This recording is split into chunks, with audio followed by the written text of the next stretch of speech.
In August of 1994, an inconspicuous Saudi lands at Los Angeles International Airport.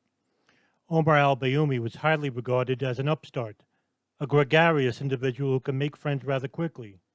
He situates himself in San Diego, California, where a large Arab community exists due to the climate and consistent temps in the low 80s year round.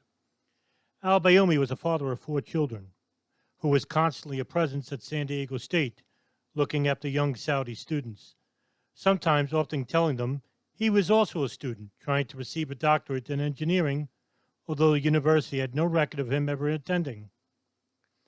The mysterious Saudi began making the rounds, according to an article in Newsweek penned in 2002.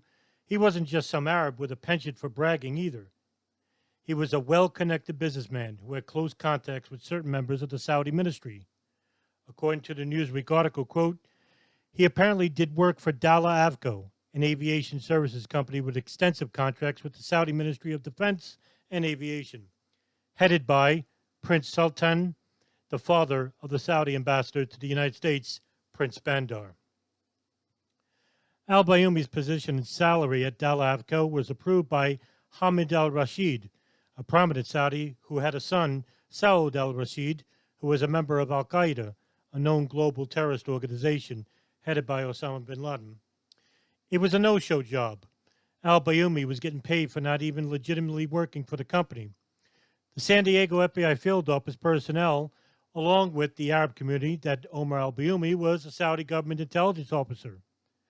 His activities around the Arab neighborhood and at San Diego State were obvious, as oftentimes al-Bayoumi would often use his camcorder, taping the community and landscape.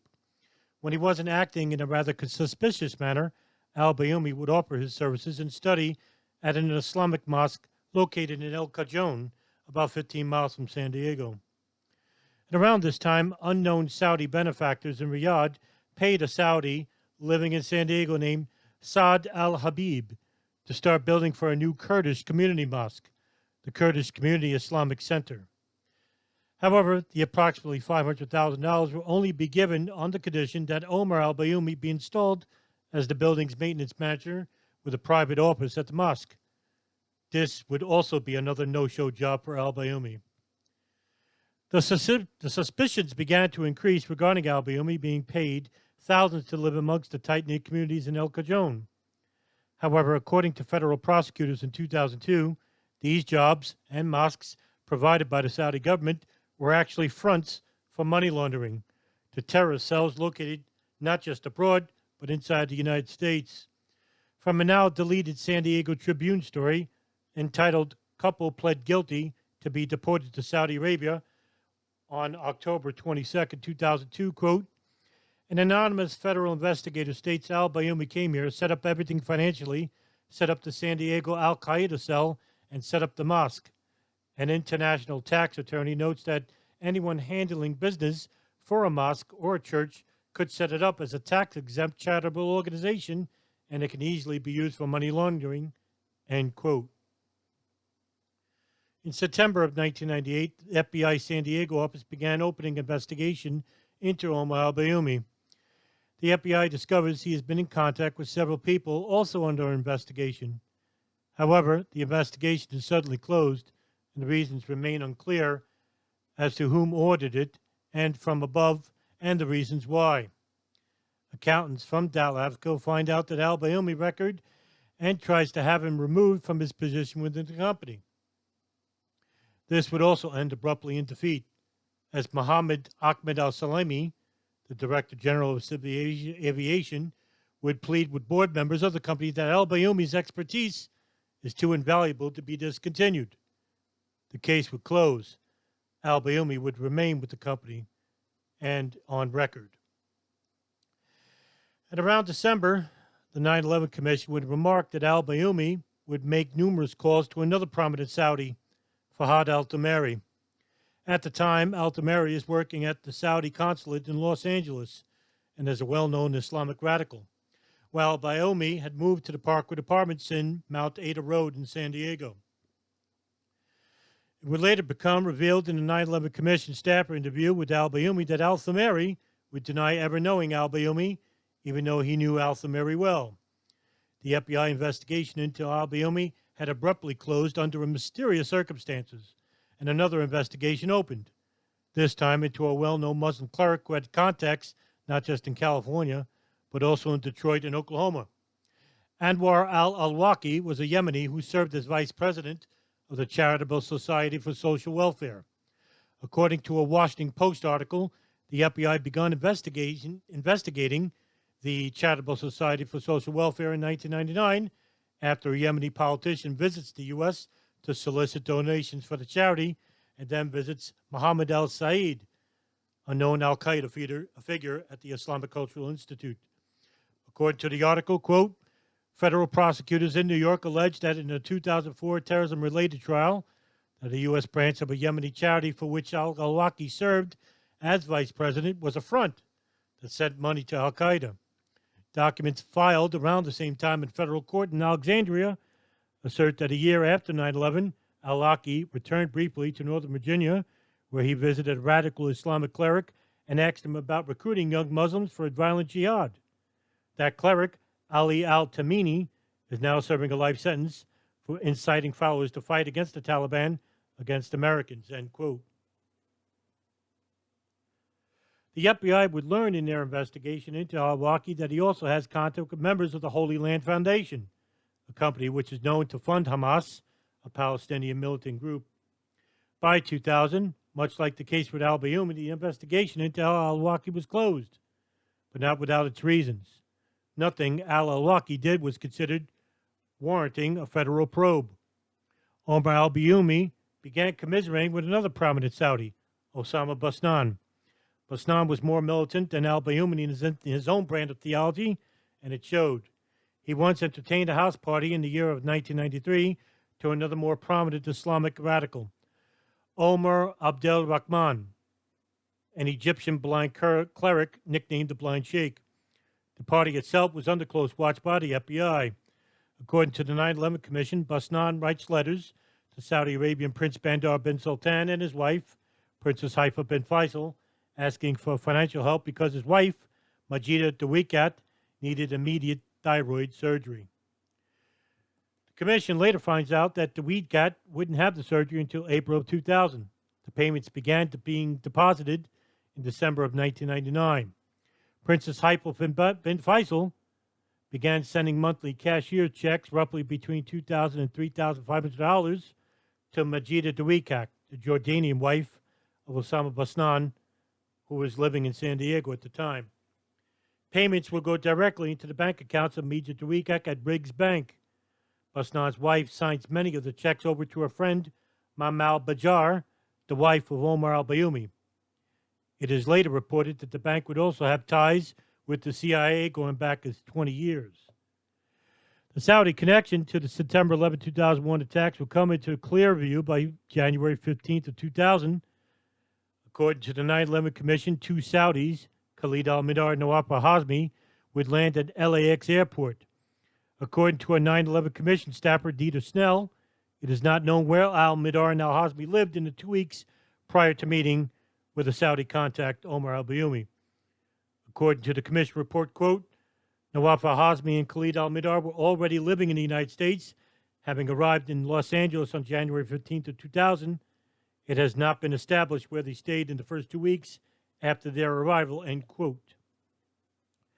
But according to an FBI interview with Khalid Ben, a Tunisian cab driver in Los Angeles, he was tasked by Fahad al-Tameri to pick up two Saudis who just arrived in town. He was not told the men's names. The investigation into Ben began in the days after the attacks of September 11, 2001. Los Angeles Police Anti-Terrorism Division received an anonymous call regarding a group of Middle Eastern men in Hollywood, California, acting suspicious. The LAPD unit surveils the group, which was located near the King Fahd Mosque in Culver City. They, in turn, informed the FBI about the investigation. The FBI's own investigation led them to Khalid Ben. Since Ben-Marine's visa had expired, they had located him and picked him up to speak with him about what was going on. Ben told the FBI investigators about al-Tameri's request regarding the two unnamed Saudis. According to Ben, al-Tameri said the two Saudis were visiting a sick father and that he was to tell no one about their presence. During the course of the interview, Ben Marine was presented with 20 to 30 photos of Muslim men, including the 19 to 9/11 hijackers mixed in. Ben Marine immediately picked out the two photographs of the two men he picked up, the photographs belonging to Khalid al-Mihdhar and Nawaf al-Hazmi, and he set them aside. After he was done looking at all the photos, Ben Marine shuffled the two photos back into the collection pile and claimed he couldn't recognize anyone. Ben Marine also told investigators that the Saudi consulate arranged to have an apartment ready for the two Saudis. The apartment Ben Marine showed investigators was located at 3636 South Sepulveda Boulevard. The King Fahd Mosque is found to have been renting rooms at the complex, where Fahd al-Tamari had some rooms renting in his own name. From Ben Marine's information, the FBI then started to open an investigation into Fahd al-Tamari. Ben Marine, however, told something else to the FBI investigators, which began a puzzling configuration, ignored by the 9/11 Commission altogether. As Ben Marine drove al-Mihdhar and al-Hazmi from LAX airport, he dropped them off at the LAX Hilton, where they first arrived in the U.S. on January 15th of 2000.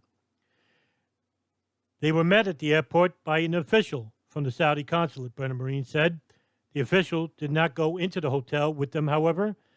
LAPD detective Vicky Gizzi ran leads at the LAX Hilton and found that the room both al-Mihdhar and al-Hazmi stayed in had previously been rented days ahead. Through 9/11 Commission staffer Roger Day, he subpoenaed the records of that room both men stayed in. However, the names rented on January 15th of 2000 and the names used as the checkouts were said to be belonged to Saeed Abdullah and Saeed Abdallah. The rooms were held for 2 days, and the room was held for 2 days, starting January 13th, by a name which still remains classified. The room was paid for from January 13th to the 16th. It is noted in the 9/11 Commission report that both al-Mihdhar and al-Hazmi then stayed at the apartments located at 3636 South Sepulveda Boulevard for 2 weeks. However, the 9/11 Commission report still remains mum on the Hilton's LAX connection. FBI Director Robert Mueller then suspends the investigation into Ben Marine, and he is deported back to Tunisia. According to the 9/11 Commission, Omar al-Bayoumi meets unexpectedly Khalid al-Mihdhar and Nawaf al-Hazmi at a restaurant located at 10863 Venice Boulevard, Los Angeles. The meeting, according to al-Bayoumi, is a chance meet, as he overhears both men speaking in Arabic. He introduces himself and offers to help the two newcomers get settled in and adjust to life in Southern California. Al-Bayoumi then sets both men up with an apartment complex that he also resides in, which is located at the Parkwood Apartments. Al-Bayoumi pays the first 2 months' rent and also helps them set up with their driver's license and ID cards. The apartment they live in is apartment number 150. Al-Bayoumi is the co-signer and guarantor for their rental application because they do not have established credit. He pays the $1,500 in cash for the next month for the first month's rent and the security deposit. The apartment manager would later claim that al-Bayoumi occasionally paid rent for al-Hazmi and al-Mihdhar on other occasions. Al-Bayoumi then sets up a welcoming party with local Muslim attendees. To further assist him, al-Bayoumi loans the two men his cell phone until they could get a phone service in their own apartment, and he then tasks an acquaintance from Culver City Mosque, Modar Abdullah, to serve as their translator and help them get their driver's license, social security cards, and information on flight schools. The transition regarding both Khalid al-Mihdhar and Nawaf al-Hazmi was seemingly uninterrupted from the FBI, as well as known Saudi intelligence officers who would later depart back to Saudi Arabia and be interviewed by the 9/11 Commission. All men who would have involvement with the Khalid al-Mihdhar and Nawaf al-Hazmi, whom both were suspected hijackers of American Airlines Flight 77, denied ever having anything to do with the pair's terrorist plans and even denied knowing them altogether. However, the evidence which would later come out from FOIA requests, the 9/11 Commission report as well, and the partly redacted 28 pages from the Joint House Inquiry report told a much different story. According to a highly classified 2012 FBI report, 3 suspects were found to have provided financial assistance to Khalid al-Mihdhar and Nawaf al-Hazmi. The report was also shown to Florida Bulldog, a nonprofit news publication online. According to Senator Bob Graham, who is also co-chair of the Joint House Inquiry into the September 11th attacks, quote, "This has never been disclosed before, and it's to the contrary of everything the FBI has produced so far that has indicated that 9/11 is history. It's interesting that it took them 11 years to get there, and a FOIA to get this information to the public," end quote. Another line of questioning regarding the FBI's total insistence of ignoring the Saudi connection came from Sean Carter, a Philadelphia attorney for the 9/11 families. Quote, Sean Carter, a Philadelphia attorney who represents numerous victims of 9/11 in a massive lawsuit against Saudi Arabia, called the release of the 2012 FBI report a powerful and important disclosure. We've been repeatedly told by U.S. officials that all questions of Saudi involvement were resolved by the 9/11 Commission, and now you have confirmation that there was an active investigation happening years after the 9/11 Commission shut its doors in August of 2004, end quote. That coming from a Miami Herald report. Even retired FBI agent Stephen K. Moore, who led the September 11 probe in Los Angeles, admitted that he faced complete stonewalling from his superiors high up when he investigated Fahad al-Tamari and Omar al-Bayoumi's connections to Khalid al-Mihdhar and Nawaf al-Hazmi. Moore wrote in his affidavit, quote, "Upon their arrival in Southern California, Hazmi and Mihdhar were promptly cocooned by a highly matrixed network of aiders and facilitators who cleared a path to their success, supplying every physical and spiritual need to advance their mission," end quote. FBI counterterrorism agent David Mitchell also stated that he faced obstacles regarding to the Saudi Los Angeles connection of the two hijackers. Quote, "I concluded that diplomatic and intelligence personnel of the Kingdom of Saudi Arabia knowingly provided material support to the two 9/11 hijackers and even facilitated the 9/11 plot," end quote. Former FBI Director Robert Mueller currently still denies ever having interfered with any investigation into the Saudi kingdom and the September 11, 2001 attacks. Yet, much like everything else connecting to the Los Angeles Saudi officials and al-Mihdhar and al-Hazmi, this statement from Mueller would become detached from the reality coming from some of his own investigators who show that indeed that was the case, along with a major cover-up starting from the FBI's own director as well as the top levels of the U.S. federal government.